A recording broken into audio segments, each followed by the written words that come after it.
Hi అండి, welcome to my channel. నేను మీ లక్ష్మి.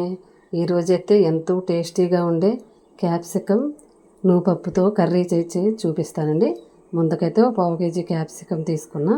వాటిని ఈ షేప్లో కట్ చేసుకోవాలండి. మరి చిన్నగా అయితే కర్రీ అన్నది టేస్ట్ బాగోదు.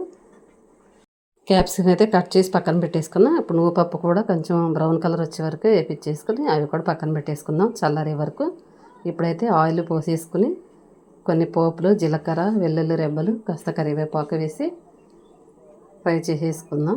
ఇవి మాడకూడదండి, లైట్ కలర్ వచ్చే వరకు వేపుకొని మనం కట్ చేసి పెట్టుకున్న ఆనియన్స్ వేసేసి ఇవి చక్కగా బ్రౌన్ కలర్ వచ్చే వరకు వేగనివ్వాలి. ఈలోగా మనము నువ్వులు చల్లారిపోయినండి, ఇవి మిక్సీ పట్టేసుకుందాం. మరి ఈ నువ్వులు అన్నది మరి పిండిలా కాకుండా కొంచెం బరగ్గా ఉండేలాగా మిక్సీ పట్టుకోవాలండి. ఇలా ఉంటే సరిపోతుంది. ఇది లాస్ట్లో వేసుకోవాలి. ఇది ఆనియన్స్ అయితే బ్రౌన్ కలర్ వచ్చే వరకు వేగనిచ్చుకొని తర్వాత ఒక మీడియం సైజు ఒక టమాటా కట్ చేసి పెట్టుకున్నాను. అదైతే ఇప్పుడు వేసేసుకుందాం. ఈ కలర్లో రావాలండి ఆనియన్స్. ఇప్పుడు టమాటా వేసేసి అవి మొత్తం మగ్గే వరకు కాస్త వేగనివ్వాలి. అవి మగ్గడం కోసం కాస్త చిటికెడు సాల్ట్ వేసుకుంటే ముందుగా అవి త్వరగా మగ్గిపోతాయి అన్నమాట. చాలా సింపుల్ అండి. అవి మగ్గిపోయినాయి. మనం కట్ చేసి పెట్టుకున్న ఆనియన్స్ అయితే ఇందులో వేసేసుకుందాం. చక్కగా లో ఫ్లేమ్లో పెట్టుకుని ఈ మొత్తం మగ్గే వరకు చాలా ఇలా మిక్స్ చేసుకుంటూ ఉండాలి.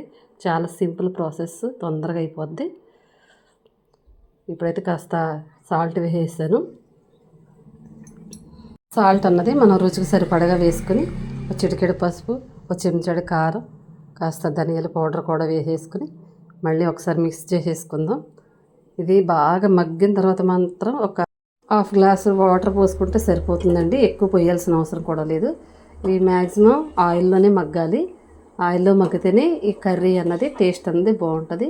పిల్లలు కూడా చాలా ఇష్టంగా తింటారు దీన్ని. చాలా బాగుంటుందండి. చాలా సింపుల్ ప్రాసెస్ కూడా. క్యాప్సికమ్ మనం ఎప్పుడూ వండుతూ ఉంటాం కదా, అలా కాకుండా కొంచెం ఇలా చేసి పెడితే పిల్లలు బాగా తింటారు. కసూరి మేతి వేస్తున్నానండి చిటికెడు. ఇది టేస్ట్ కోసం చాలా బాగుంటుంది. మనం కొత్తిమీర కూడా అవైలబుల్గా లేకపోయినప్పుడు ఇది వేసుకుంటే కర్రీ అన్నది బాగుంటుంది.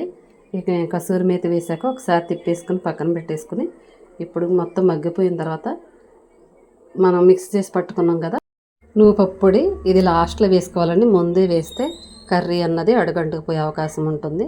అందుకని కర్రీ అంతా రెడీ అయిపోయాక లాస్ట్లో ఒక 2 నిమిషాల్లో దింపేస్తాం. మనం వేసుకుంటే సింపుల్గా అయిపోద్దండి. ఎలా ఉందండి కర్రీ? నచ్చితే మాత్రం ఒక లైక్ చేయండి. ఎలా ఉందన్నది కామెంట్ చేయండి.